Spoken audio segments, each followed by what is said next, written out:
was Sunday Fun Day. It was at Anfield. It was Liverpool, Chelsea. Two new managers, two new eras, two big, important football clubs here in the Premier League.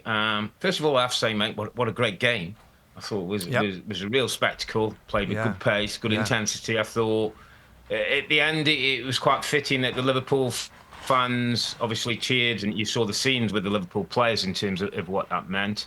But the Chelsea fans, I think, were pretty pleased with the way their team, the young team, went about it. And this was a severe test for Chelsea. We're not quite sure of quite how good they are, but I thought they came out with a lot of credit in a game that was a great watch, actually, for sitting on the armchair. In some ways, Rob, I was impressed with both teams. We wanted to learn about these teams. You know, this is the stiffest test, I guess. I mean, Chelsea have had a couple of tough games, but I thought Chelsea were every bit as good, as confident in possession as I expected and hoped. I love seeing a team that are brave to try and play out. We know it's a young side. We know they're still building. We know there's some parts of the team I think will get upgraded. Robert Sanchez in goal, I think, is a position that needs to be upgraded pretty badly at Chelsea. But their football really gave Liverpool some problems. Liverpool would have preferred it to be more in their control in terms of possession. But Chelsea, the way that they played, and Malo Gusto's position has actually started left back. Reece James started on the right in a high midfield position, gave Liverpool a problem. And tactically, it was difficult to Liverpool for them to control it. But Liverpool's kind of positive, Rob, was the defensive display and how strong they looked and how there was no drama really defensively. That's got to be the pleasing thing. We know that they'll have games when they'll boss possession. We know that they've got forward players who did it again, by the way. Salah scores a penalty and assist Curtis Jones' goal. We know they've got front players that can score. It's just the defensive side of this team, Rob, is starting to look pretty strong. I think in the last few games, they've conceded many chances, not conceded a lot. But this was a tougher test. 3 goals, 3 goals in total now. It's starting to look like that's going to be their thing. And with the front players again, that's a pretty good combination. I thought they looked really durable and a good win for Liverpool. It was funny because as I was watching the notes, again, I was thinking, well, it's a real test now, this front four of Chelsea with Jackson at the top of the pitch, Madueke, Sancho and Palmer.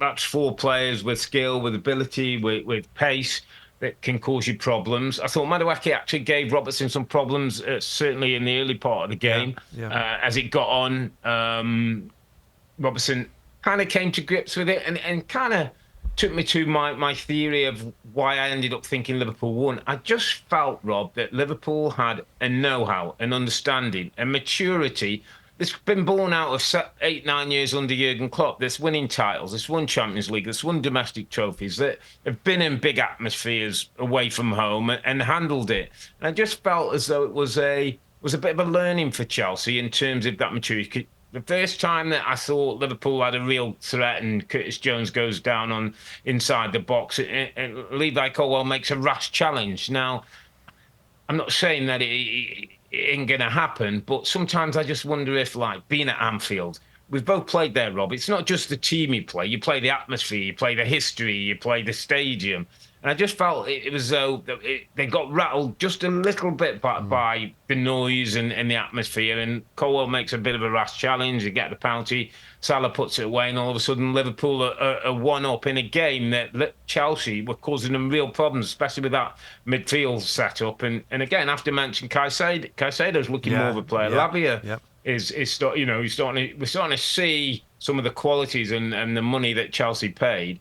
I just felt today the difference between the two sides in terms of ability. Liverpool got more than that, but I thought it was experience, maturity, and know-how put Liverpool in a better place. And as you say, defended better, took the chances when they came along.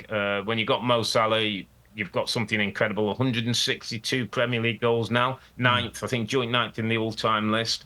There's so many pieces that are good, but there's so many pieces at Chelsea that are encouraging, I think, if you're Chelsea fan in your Enzo Maresca. Yeah, I mean, they also had to deal with 2 players suspended, Chelsea, for disciplinary reasons, really, just the topping up of the yellow cards. Reece James was a big call, Rob. Reece James was a big call, and he was very active in the game. He did a fine job. I just think when I looked at that second goal, the winning goal from Curtis Jones, and I watched Reece James, and he's going to be tired. He's naturally going to be tired. He hadn't played any minutes since like the first week of August. I know he's trained well or for the last couple of weeks. The manager said that. I just see when he put his arm up to try and catch Jones offside, it looked like a player for me that really starting to struggle with his fitness and tired. And he did, he was coming off. Like his guy was the subs were warming up, and he was always going to come off. There you go. No, I'm not necessarily blaming the manager for playing Reece James that long, but that was a tired-looking kind of moment where Jones got in, and it's those split seconds. But no, Chelsea, you say about the quality of Liverpool, Rob, but this Chelsea side also has quality, and with minutes, with experience, with successes. Again, a couple of spots that could be improved. Robert Sanchez, I think they'll look for a better goalkeeper at a certain point. Yeah. And I thought Pedro Neto looked really, really good when he came on, Rob. And Sancho had less of an impact really in the game. So they're new, they're building, they're finding their way, they've settled. There's no, I feel like all the drama and all the noise around the club, Rob, with ownership and directors and squads and players and signings has calmed right down. And this was a really good performance that they can take the game to Liverpool and give them, I get not much of a scare, but like, wow, they bossed. They're much more possession. Their final third productivity, Rob, wasn't as they wanted. Yeah. But it was a great. And it wasn't really a massive Cole Palmer day, was it? No, it wasn't quite. It was quite quiet for him. Just to address the Reece James, I think. Listen, the manager's obviously put him stress testing through training, and as we know, that's different. But you can do your physical work, you can do your gym work, you can do your endurance work. There's nothing quite like a game. And also, Rob, I always feel like your mental concentration. You don't realise how much that drains you at times. And you're at Liverpool, you're up against Gakpo on one side and Salah on the other side, and people running at you. And I just think that mentally he was just taking a mental breather as Curtis Jones runs through for that second goal. And that's something that you have to kind of build up over the course of 2 or 3, 4 games. You get yourself back into that shape. But I want to focus on another player, mate, who's going to be my underappreciated player of the week. And it goes to Curtis Jones, who's a young, still only 23, quite surprised me, Liverpool midfield player who joined the club at 9 years of age. He's from Toxteth, he's a local Liverpool lad. He knows what this football club means to its community and the people who support it. He's been in all the England from under 15s through to the under 21s, won the Euros.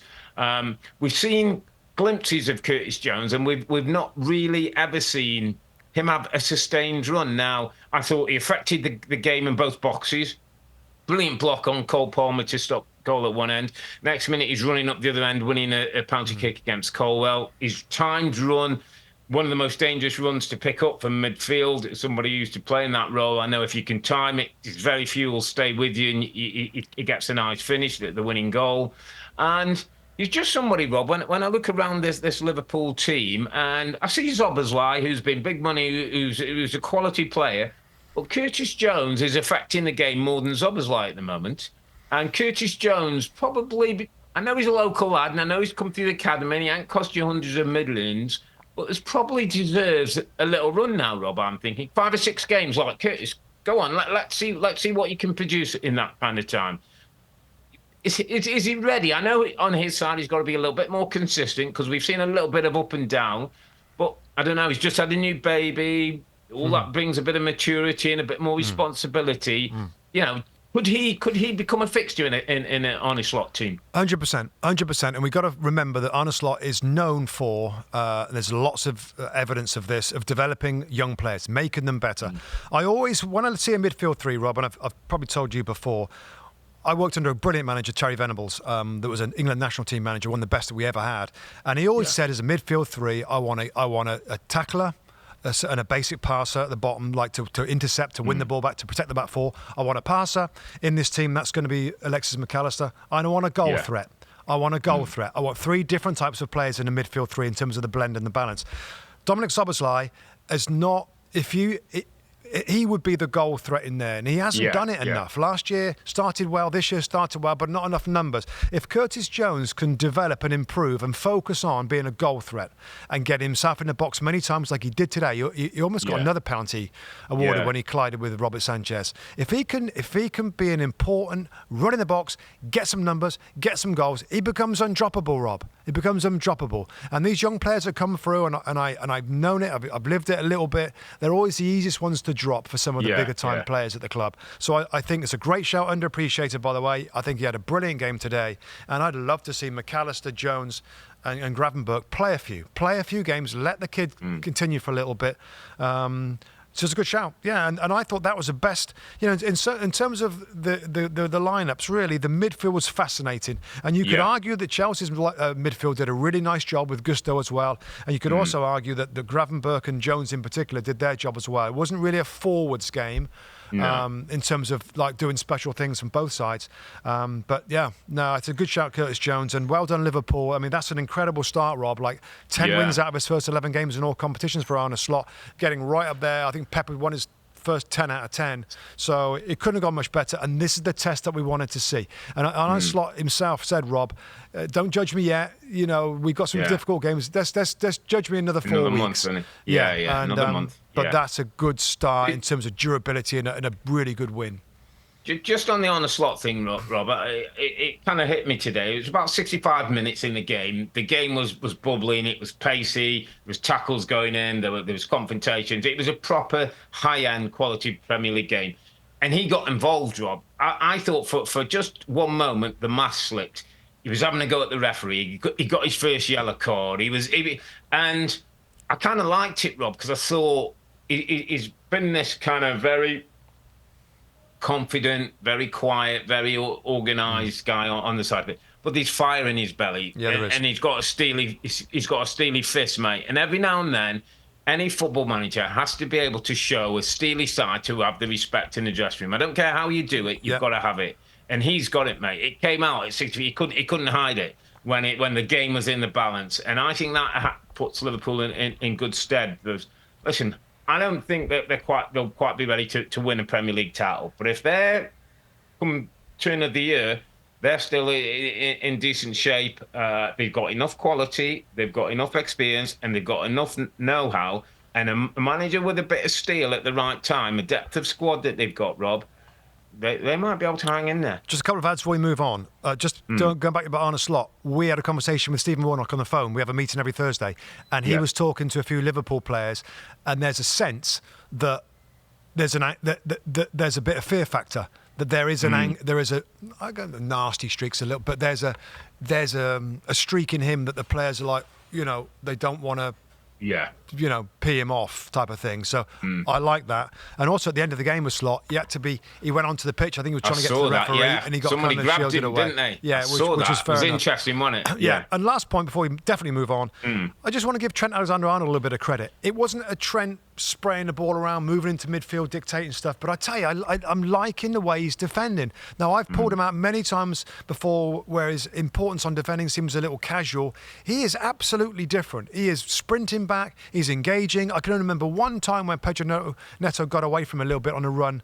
But he is defending better, and fair play. Because if he becomes a little more focused on his defending with what else he's got in terms of his passing and everything else, that is like world-class type of player. So, well done. There's Madrid talk, isn't it? And Madrid and Barcelona talk and all this. There's a number one target for Real Madrid, I think, right back, so that's a problem. Hi there, I'm Rebecca Lowe, studio host of NBC's coverage of the Premier League. Don't forget to hit subscribe to watch more videos all season long. And if you want even more Premier League content, from original series to live matches, head over to Peacock.